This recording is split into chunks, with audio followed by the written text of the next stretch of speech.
First, we'll discuss from the Creator's point of view, from the point of view of Almighty God, from the point of view of Allah subhanahu wa ta'ala. What caused him to create the human beings?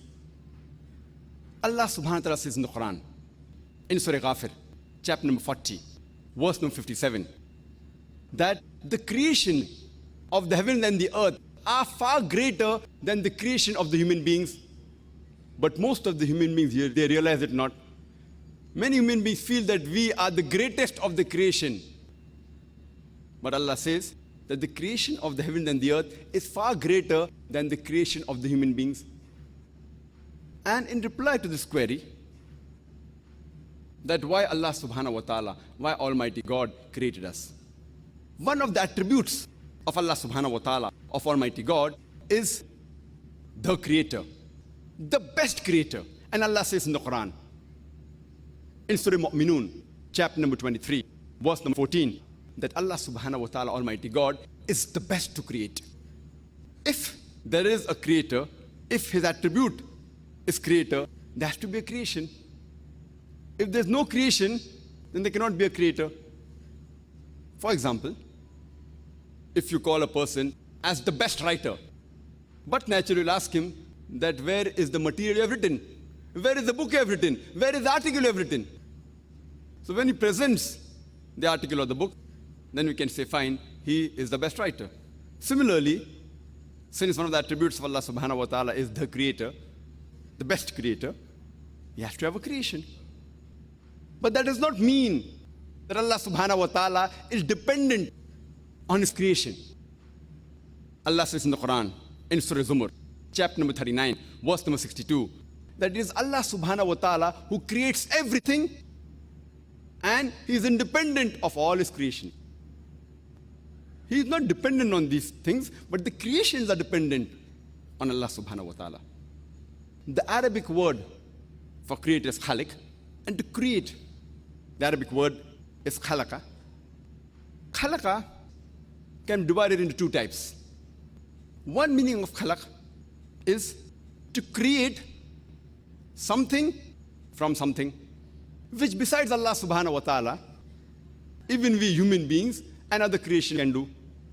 For example, a carpenter who creates a chair and a table with the help of wood and nails. But the wood has been obtained from the trees, which has not been created by the carpenter, not by human beings, but by Allah subhanahu wa ta'ala. The nails have been obtained from metal, which have been obtained from rock, which again is a creation of Allah subhanahu wa ta'ala. So all the creations done by human beings, they're dependent on basic elements, all of which have been created by Allah subhanahu wa ta'ala. So this type of creation, to create something from something, is a limited type of creation. The ultimate and the true creation is to create something from nothing. And this, no one besides Allah subhanahu wa ta'ala can do. To create something from nothing. This is the ultimate creation, which none of the creation can do except the uncreated Allah subhanahu wa ta'ala, who is the creator of all the creation. Since his attribute is the creator, there has to be creation. There are various attributes given in the Quran. For example, he's called as Ar-Rahman, Ar-Rahim, Ar-Ghafir, the merciful, the kind, the forgiver. The creation of the human beings is a unique creation. We human beings, we have a free will of our own. We can either obey our Creator Almighty God or we can disobey. It is a unique creation. And because we have this ability to either obey or disobey our Creator, we can even sin. We can sin. And only because the human beings can sin, can the quality of Allah subhanahu wa ta'ala as being the forgiver, being kind, being merciful, can be known. If human beings, if we did not have a free will, and if we had followed everything what Allah has commanded, there would be no difference between us and the angels. The angels are a creation of Allah subhanahu wa ta'ala who do not have a free will of their own. They obey each and every commandment of Allah subhanahu wa ta'ala because they don't have a free will of their own. But the human beings have a free will. And because of this free will, the mercy of Allah subhanahu wa ta'ala, the kindness of Allah subhanahu wa ta'ala, the forgiveness of Allah subhanahu wa ta'ala can be known. The other attribute of Allah subhanahu wa ta'ala that is given in the Quran is loving. And Allah subhanahu wa ta'ala says in several places in the Quran that He loves those people who trust in Him, those people who are patient, those who are righteous, those who are pious, those who are patient and perseverance, those who approach Him, and those who trust in Him. And Allah says in the Quran, in Surah Al-Imran, chapter number 3, verse number 31, He tells to the last and final messenger, Prophet Muhammad sallallahu alaihi wasallam, He tells him that if you love Allah, follow me, and Allah will love you and forgive your sins. The Prophet has been commanded by the Creator Allah subhanahu wa ta'ala to tell the people that if you love Allah, you have to follow me, that is follow the Prophet. And Allah subhanahu wa ta'ala will love you and He will forgive your sins. And there's a hadith of Muhammad sallallahu alaihi wasallam mentioned in Tirmidhi and has been authenticated as Sahih by Shaykh Nasr al-Albani in his Sahih Tirmidhi, hadith number 3540, where our beloved Prophet Muhammad sallallahu alaihi wasallam, he says that if you ask Allah, Allah says, if you approach to me, I will answer you. And if you ask for forgiveness, I will forgive you. Even if your sins reach up to the cloud, I will forgive you. Even if your sins are as big as the complete earth, I will approach you in the same way with forgiveness, as long as you ask for forgiveness and do not associate partners with me. That means whatever sin you do, as long as you ask for forgiveness with sincere repentance, if you do not associate partners with Allah subhanahu wa ta'ala, don't do shirk, Allah subhanahu wa ta'ala, He will forgive you. One of the attributes of Allah subhanahu wa ta'ala is the grace. And the beloved Prophet Muhammad sallallahu alaihi wasallam said, it's mentioned in Sahih Muslim, volume number 4, hadith number 6765, where the Prophet said that do the right things, do the best deeds to the best of your ability and be happy. Do the right things to the best of your ability and be happy. For no one can enter Jannah only on the basis of his deeds. So one of the Sahabas asked that, what about you, Rasulullah? So the Prophet said, not even I. I cannot enter Jannah unless with the mercy of Allah subhanahu wa ta'ala and His grace. Unless His grace and mercy and His forgiveness envelop me, I cannot enter Jannah. So here we realize that without the grace of Allah subhanahu wa ta'ala, no one can enter Jannah. And Allah subhanahu wa ta'ala says in the Quran, in Surah Anam, chapter number 6, verse number 160, Allah says that if you do any good deeds, I will multiply it 10 times into your account. And if you do any evil deed, I will only count it as once. For Allah, He does not do anything wrong. So here we realize that if any good deed you do, Allah subhanahu wa ta'ala says in the Quran, He will multiply it minimum 10 times into your account. If you do any evil deed, He'll count as one. That means if everyone was accounted 1 point for his good deed and 1 point for the evil deed, without multiplication of the good deeds, not a single human being would have entered Jannah. It is the grace of Allah subhanahu wa ta'ala that He multiplies your good deeds and gives you multiple times more reward, that you shall go to Jannah. That does not mean that deeds aren't important. Deeds are very important. But the grace is more important. Without the grace of Allah, you cannot enter Jannah. Allah multiplies, but your deeds also should be there. If your deed is there, don't even multiply. If your deeds are zero, and if you multiply it with even million times, it will be useless. So deeds are also important, but without the grace of Allah subhanahu wa ta'ala, no human being can enter paradise. So because of His quality attribute of being merciful, kind, forgiving, loving, and grace, all these are manifested in the Creator Allah subhanahu wa ta'ala. And one of the attributes is also supreme justice. And Allah subhanahu wa ta'ala, He has ilm ghaib. Before a person is born, He knows that after the person is born, whether he'll do good deeds or bad deeds, whether he'll listen to the commandments of Allah subhanahu wa ta'ala or will disobey. He knows. He even knows whether the person will go to Jahannam or Jannah, whether he'll go to hell or paradise. He knows. But if Allah subhanahu wa ta'ala, moment a person is born, or before he's born, He puts him in heaven, person who deserves heaven, and puts the person in hell who deserves hell. The people who have been put in heaven, they may not object. They may say, fine, alhamdulillah, we have been put into heaven, no problem. But surely those people who have been put in hell, they will object that how come you haven't let us lead our life, and without a test, you have put us in hell. So because Allah subhanahu wa ta'ala is just, Allah says in the Quran, in Surah Nisa, chapter number 4, verse number 40, Allah subhanahu wa ta'ala is never unjust in the least degree. That's the reason Allah subhanahu wa ta'ala lets the people live in this world.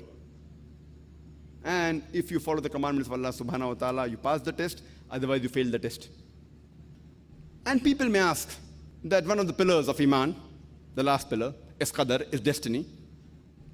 And Allah says in the Quran, in Surah Sajda, chapter number 32, verse number 12, Allah says, all these people who will go to hell, on the day of judgment, they will never object to the justice of Allah subhanahu wa ta'ala.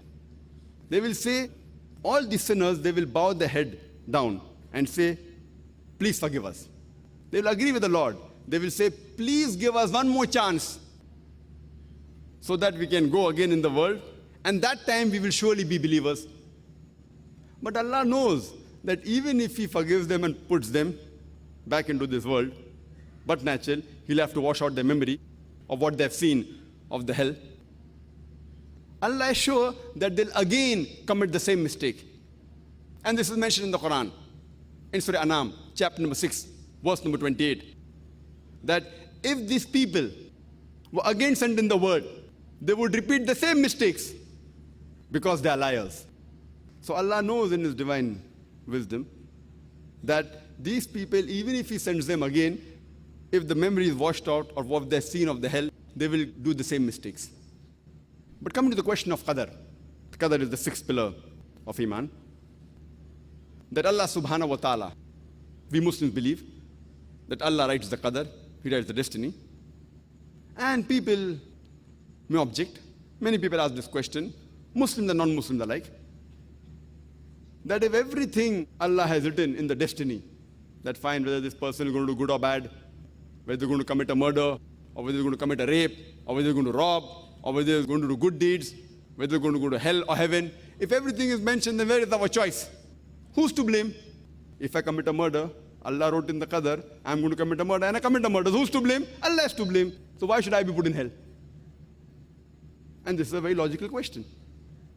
The reply to this question is that we have to understand the concept of Qadar and destiny.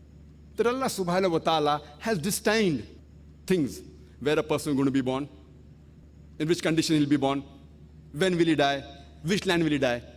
Allah says in the Quran, in Surah Isra, chapter 17, verse number 14, that whenever a child is born, the fatir is wound on his neck. The moment he's born, Allah knows everything what he's going to do. Good or bad, right or wrong, whether he's going to go to hell or heaven. But Allah subhanahu wa ta'ala has ilm ghaib. I'll give you an example. That suppose in a class, there's the teacher who teaches about 100 students for about 1 year. And before the examination, that teacher predicts that this student, he will come out first in class, first class first. This student, he'll get second class. That student will fail. Just an example, don't feel bad, brother.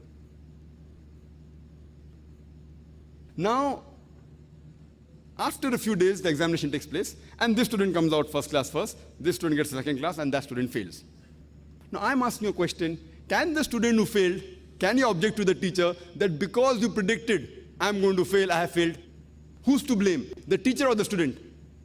Who's to blame? The student. The teacher predicted this student, he plays hooky, he doesn't attend class, he sees movie, therefore he's going to fail.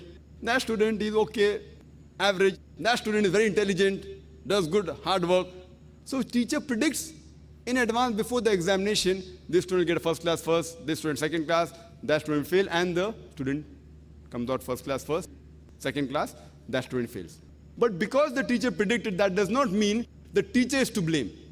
The teacher has taught everyone correctly and equally. Similarly, Allah subhanahu wa ta'ala has ilm ghaib. He has knowledge of the future. Certain things they are destined. He has said that, okay, this person will be born in this land on this particular date, he'll die in this land, in this particular date, etc. His surrounding, he'll be wealthy or whatever it is. But the choice is yours. For example, after you pass your 12th standard, you have a choice of becoming an engineer, or becoming a doctor, or becoming a lawyer. The choice is yours. You choose to become an engineer. So Allah already knows in advance that after you pass your standard 12, you will choose to become an engineer. He's written in advance. It is not because Allah has written that you are choosing. It is because you have chosen, Allah has written in advance. The choice is yours. But Allah knows your choice. For example, if you come at a crossroad, and there are 5 roads, road number 1, 2, 3, 4, 5. The choice is yours. You can either take road number 1, 2, 3, 4, 5. You choose road 2.